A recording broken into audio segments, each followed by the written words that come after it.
substance of addiction, alcohol, my behaviour, equally addictive, work, relationships, collecting.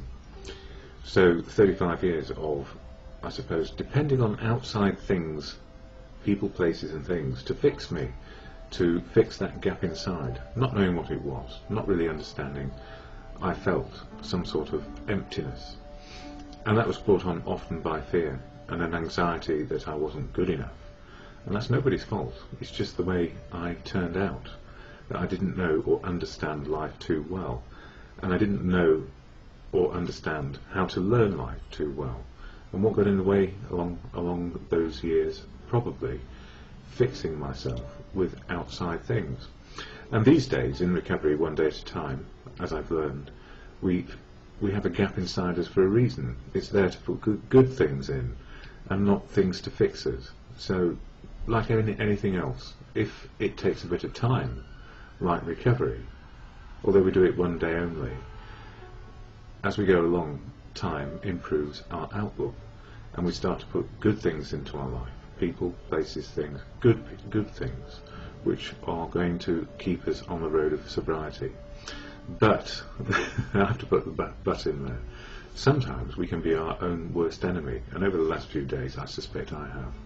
I've procrastinated over a condition. I fell over last Friday, and it's now Tuesday night, and I finally went to an accident and emergency to have them look at my foot, which hurts, and will hurt for a while. I've got a displaced fracture, so whilst we might wish things well, sometimes we do need external help, and waiting for things to be fixed can be done in a timely way when something happens. So the gift in all of this is, don't procrastinate, Don. So what's keeping me sober and still procrastinating and still being in a state of denial from time to time about my physical condition? Well, that's simply the fellowship of A. A keeps me on track.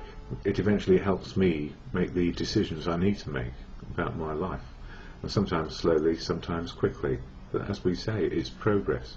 So this fellowship of AA 24-hour day program with 12 steps of action to change my attitude and behaviour, to look after myself and the people around me. If I keep sober one day at a time, then I have a bit of a chance to be involved with and be a part of life, people, places and things.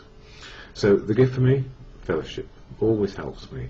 And today I haven't been able to get to a fellowship meeting simply because I needed to rest. I did as I was told by the emergency doctor, having taken the x-ray, and said, I bet that hurts. And I said, well, yes, it does actually. But, you know, I always have a brave face, ready, and a smile. But inside today, because I wasn't complaining or pretending to be ill, I just really needed to find out what was going on. So I did it with good humour, and I had good company.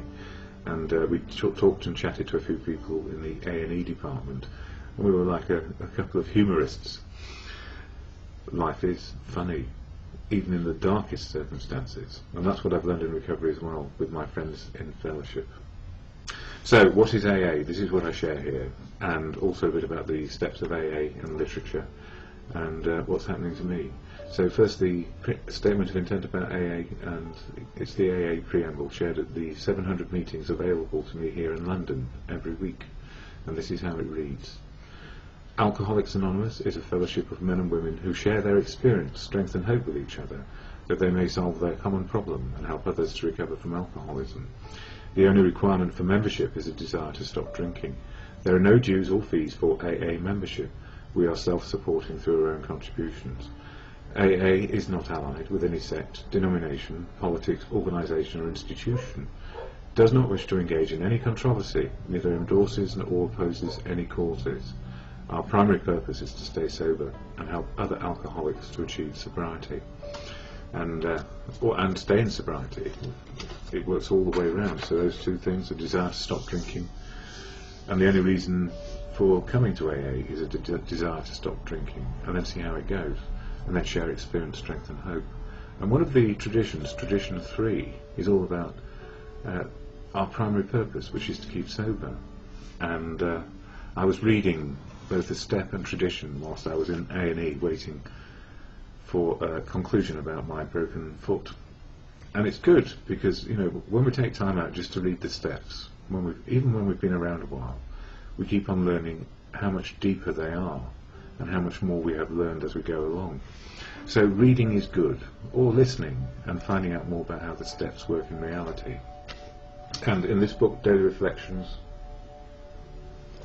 for March 2nd, it's all about hope. And just to share again what step 3 is, that's all about March. March in this book is all about step 3. It reads exactly as, made a decision to turn our will and our lives over to the care of God as we understood him. And for many of us in early days, it's all about good conscience, and AA being our higher power, simply in wisdom, experience, strength and hope to keep us on track. And then the idea of God, if we understand what is going to work for us. For me it's truth, universal truth. Not my truth that my leg is not broken, or my foot is not broken. It is. So it's to listen to other people and get down to A&E. So wisdom comes through others, love comes through others, and it all seems to hold together very nicely. So it says here, March 2nd, hope. Do not be discouraged. Few experiences are of less value to me than fast sobriety.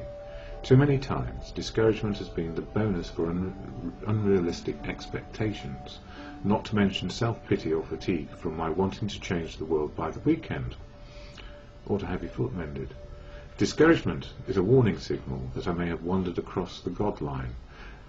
The secret of fulfilling my potential in acknowledging my limitations and believing that time is a gift, not a threat. So in other words, time is a gift, and in time we learn how to be sober and keep sober, do the right things for ourselves and those around us. Hope is the key that unlocks the door of discouragement. The program promises me that if I do not pick up the first drink today, I will always have hope. That's where we start from. Hope that we won't have a drink today. I will always have hope. Having come to believe that I keep what I share, every time I encourage, I receive courage. It is with others that, with the grace of God, or conscience, and the fellowship of AA, I trudge, or in my case limp, the road of happy destiny. May I always remember that the power within me is far greater than any fear before me. May I always have patience, for I am on the right road.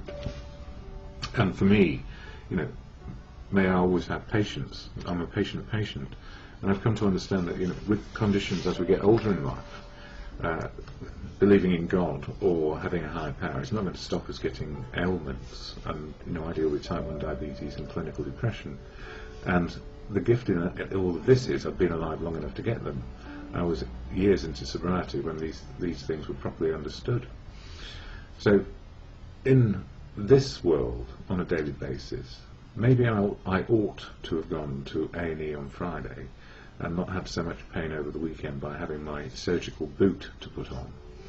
Picture at the front of this video. And maybe I would have been better off not waiting too long and listening to the people around me and said, oh, you ought to get that checked out, because they had a look at it and it was black and blue. I shan't show it. But, you know, this thing about let go and let God, or is it let go and let the good of others help us when we're in trouble? And that's what fellowship is all about for me. And fellowship people said, get it checked out. And fellowship people say all the encouraging things. They share their courage, their experience, their strength and hope, trying to be open, honest and willing, and get over denial and hoping things are going to be alright.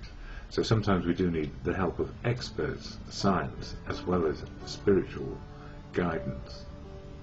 The luck, or the good in all of this, we have the serenity prayer to God or good conscience, which is always saving my outlook and my insights. God, or to good conscience, grant me the serenity to accept the things I cannot change, courage to change the things I can, and the wisdom to know the difference. For me, sometimes takes more than a day.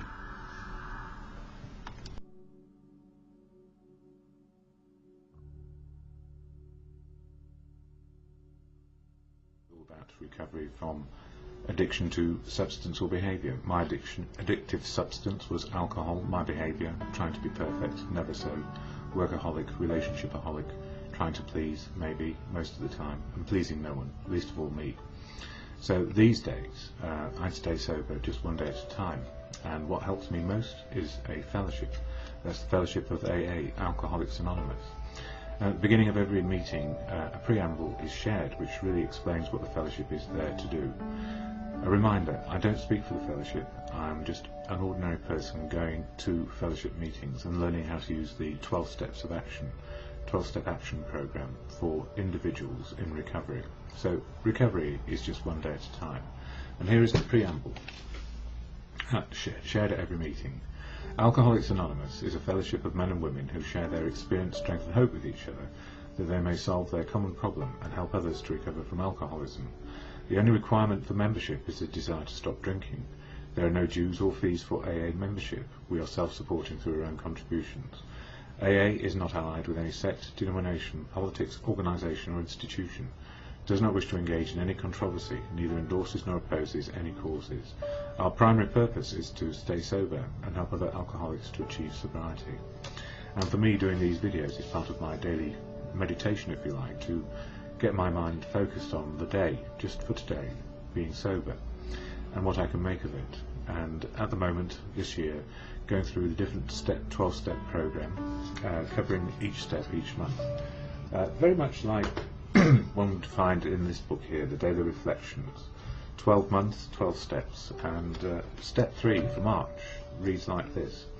And please don't be put off by the God word. It says here, or be encouraged by the God word, depending on your belief system. Made a decision to turn our will over and our lives over to the care of God as we understood him.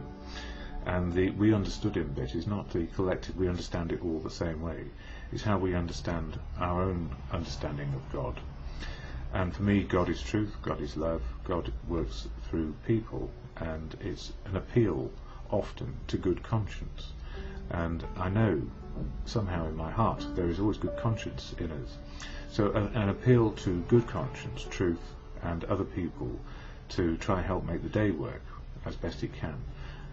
We are just merely a part of life, not in control of it. And step 3 really is about letting go our own self-will, or trying to do everything on willpower alone, isolated, doing it our way, because our way failed. Indeed, my best thinking got me to Alcoholics Anonymous as an addicted alcoholic, and my best feeling and understanding and spiritual path keeps me going back to the fellowship for more sustenance of experience, strength and hope. And the gift is we remain unique, authentic human beings and go to a fellowship which offers us an opportunity to keep on sticking with a desire not to drink one day at a time. So for me it's absolutely critical that I understand more than anything that I am not God, and my self-will and willpower will always break eventually. At the same time, if I get sustenance and hear wisdom around experience, strength and hope, how to be sober, I have a better chance of making life work. So rather than feeling that it all ought to be my way and why not, and then impose my will on everybody, it's more about being a part of, just merely a player in the big picture of life, and getting along as best I can with the choices I have. So in this book, the 12 by 12, 12 steps and 12 traditions, the 12 steps are about open, honest and willing, and making life work again as a sober person. It says for step 3, made a decision to turn our will and our lives over to the care of God as we understand him. That's our own personal understanding. And it is going to be different slightly because of our life experiences. Step 3 is like opening a locked door. How shall we let God into our lives? Willingness is the key. Dependence as a means of independence. Dangers of self-sufficiency. Turning our will over to a higher power. Misuse of willpower. Sustained and personal exertion necessary to conform to God's will. And depending on how you understand God, for me, as good conscience goes, as a guide to what is the big picture for everyone, it works pretty well for me. And I don't want to push my views onto anybody else. That is called proselytizing, where I suggest that my way is the right way, and in fact it's not. It's only what I'm learning a day at a time. And my views will change with time and experience as I go along. So where I end up in terms of my understanding of God being beyond good conscience or truth or love, I do not know, and I can only go with what I have today. In the AA Big Book, it's worthwhile just going from page 62 about how it works and this thing about God. And it starts off here, halfway down. So our troubles, we think, are basically of our own making. They arise out of ourselves, and the alcoholic is an extreme example of self-will run riot, though he usually doesn't think so. Above everything, we alcoholics must be rid of this selfishness. We must, or it will kill us. God makes that possible. And there often seems no way of entirely getting rid of self without his aid. Many of us had moral and philosophical convictions galore, but we could not live up to them, and even though we would have liked to, neither could we reduce our own self-centeredness, much by wishing or trying on our own willpower. We had to have God's help, or in good conscience and the collective wisdom of the people around us. I still believe that God works through people and good conscience. That's my way. And it makes it easy for me to understand this and say to myself, well, you know, it's not all about me. It's not all about my way, my willpower, or trying to get my own way. It's about how am I part of life. This is how and why. But first of all, we had to quit playing God. It didn't work. Next, we decided that hereafter, in this drama of life, God was going to be our director. He is the principal. We are his agents. He is the father, and we are his children. Most good ideas are simple, and this concept was the keystone of the new and triumphant arch through which we passed to freedom. When we sincerely took such a position, all sorts of remarkable things followed. We had a new employer. Being all-powerful, he provided what we needed, if we kept close to him and performed his work well. Established on such a footing, we became less and less interested in ourselves, our little plans and designs. More and more we became interested in seeing what we could contribute to life, as we felt new power flow in, as we enjoyed peace of mind, as we discovered we could face life successfully, and we became conscious of his presence. We began to lose our fear of today, tomorrow, or the hereafter. We were reborn. And, you know, for me, I do feel reborn in the sense that it's not all about me, and I'm just part of it, and I want to be able to contribute in some way to the big picture. And in so doing, I take away those fears of selfishness, self-centeredness, self-obsession. And I didn't even know I was until I really got to AA. And, you know, for March 2nd in this, it talks about hope. And I've just about got time to say it. Don't be discouraged. Few experiences are of less value to me than fast sobriety. Too many times discouragement has been the bonus for unrealistic expectations, not to mention self-pity or fatigue from my wanting to change the world by the weekend. Discouragement is a warning signal that I may have wandered across God's line. The secret of fulfilling my potential is acknowledging my limitations and believing that time is a gift, not a threat. Hope is the key that unlocks the door of discouragement. The program promises me that if I do not pick up the first drink today, I will always have hope. Having come to believe that I keep what I share, every time I encourage, I receive courage. It is with others that, with the grace of God and the fellowship of AA, I trudge the road of happy destiny. May I always remember that the power within me is far greater than any fear before me. May I always have patience, for I am on the right road. And that is just about as much time as I have. And part of that is really, really understanding that we are to be included in society. We need inclusion to make life work, being no bigger or smaller or less important or more important than anybody else. And what helps me is that serenity prayer. God, grant me the serenity to accept the things I cannot change, courage to change the things I can, and the wisdom to know the difference, just for today.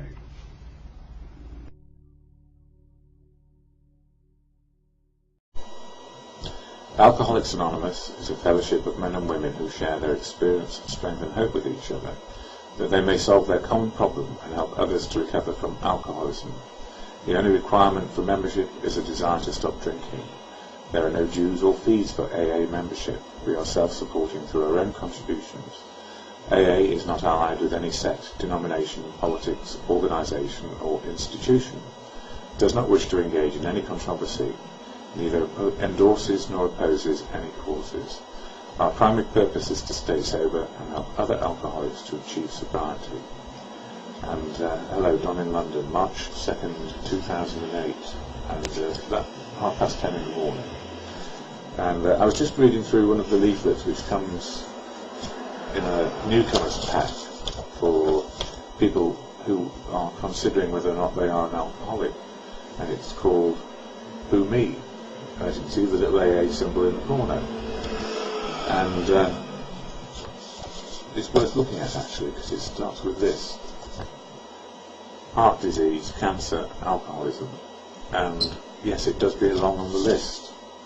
So what it goes on to say is, alcoholism is a fatal illness for which there is no known medical cure, and many of its victims are forced to wage a losing battle, not only against the ravages of the illness, but also against the ignorance of a society which largely refuses to regard the alcoholic as a sick person. To many, the word alcoholic means someone who is perverse and weak-willed. Why on earth doesn't he control his drinking, they ask?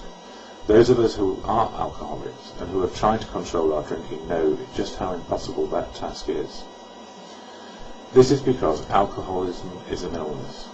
While we stay away from drink, we function much like other people, but if we take any alcohol whatsoever into our systems, something happens both physically and mentally which makes it difficult or impossible for us to stop. And it says in big letters, we have lost control of our drinking, but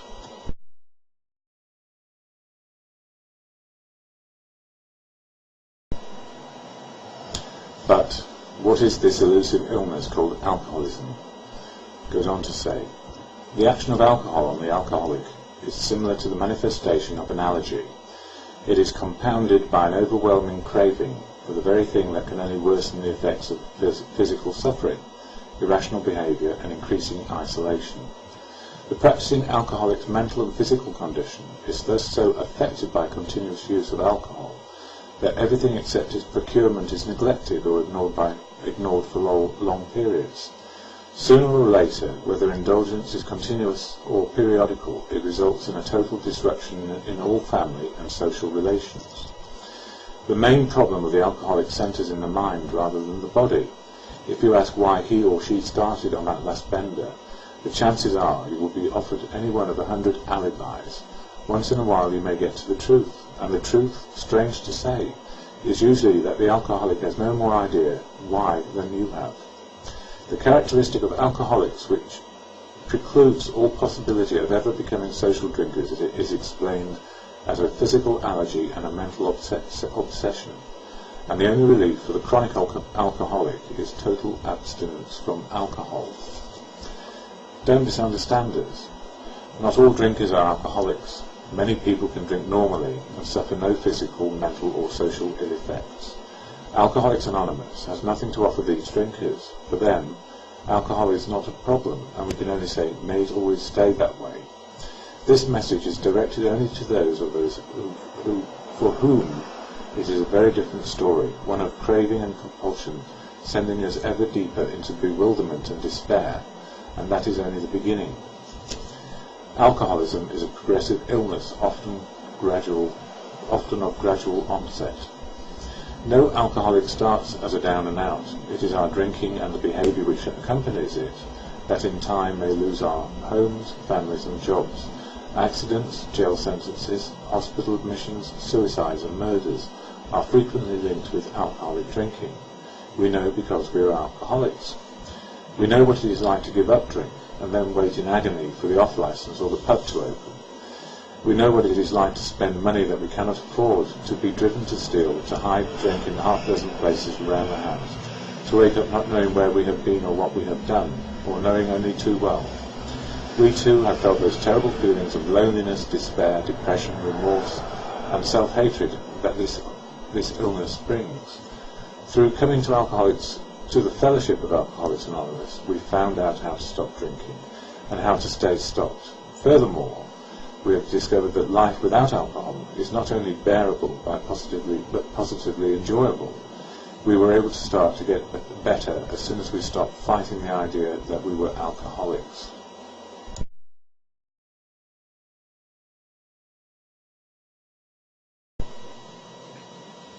Only you can decide, are you an alcoholic? To answer this question, ask yourself the following questions and answer them as honestly as you can. There's 20 questions. 1. Is drinking making your home life unhappy? 2. Does your drinking make you careless of your family's welfare? 3. Do you drink because you are shy with other people? 4. Is drinking affecting your reputation? 5. Do you drink to escape from worries or trouble? 6. Do you drink alone? 7. Have you lost time from work due to drinking? 8. Has your ambition decreased since drinking? 9. Has your efficiency decreased since drinking? 10. Is drinking jeopardizing your job or business? 11. Have you ever felt remorse after drinking? 12. Are you in financial difficulties as a result of your drinking? 13. Do you turn to or seek an inferior environment when drinking? 14. Do you crave a drink at a definite time daily? 15. Does drinking cause you to have difficulty in sleeping? 16. Do you want to drink the next morning? 17. Do you drink to build up your self-confidence? 18. Have you ever had a complete loss of memory as a result of your drinking? 19. Has your doctor ever treated you for drinking? 20. Have you ever been in hospital or prison because of your drinking? What's your score? If you have answered yes to any one of these questions, there is a definite warning that you may be an alcoholic. If you have answered yes to any two, the chances are that you are an alcoholic. If you have answered yes to 3 or more, you are almost certainly an alcoholic. Why do we say this? Only because the experience of hundreds of thousands of recovering alcoholics has taught us some basic truths about our symptoms and about ourselves. It then goes on to say, if you can admit you're an alcoholic, here's hope for you. Admitting you're an alcoholic may seem today like the end of the line to you, but there are thousands of people in AA who can testify that acceptance of their powerless over alcohol was not an end, but a beginning, the beginning of their recovery to a new, useful, rewarding life. AA have a simple, workable program. It is down to earth. It is a down-to-earth program designed by and for alcoholics. If you honestly want sobriety above all else and are fully willing to follow this program without qualification, you have written your own guarantee for sobriety. And I'm going to stop reading from the pamphlet there, because really at the end of all of this, these questions, is simply, am I an alcoholic, and do I want to do something about it? And if I've realised that I cannot do it on my own, and I need some help and support, then there is a fellowship out there which can help you, and that's Alcoholics Anonymous. And in the AA fellowship, you will find people who are just like you. It doesn't matter what your background is, it doesn't matter what you've gone through, there will be identification and people who know exactly what it's like. So, where have I got to?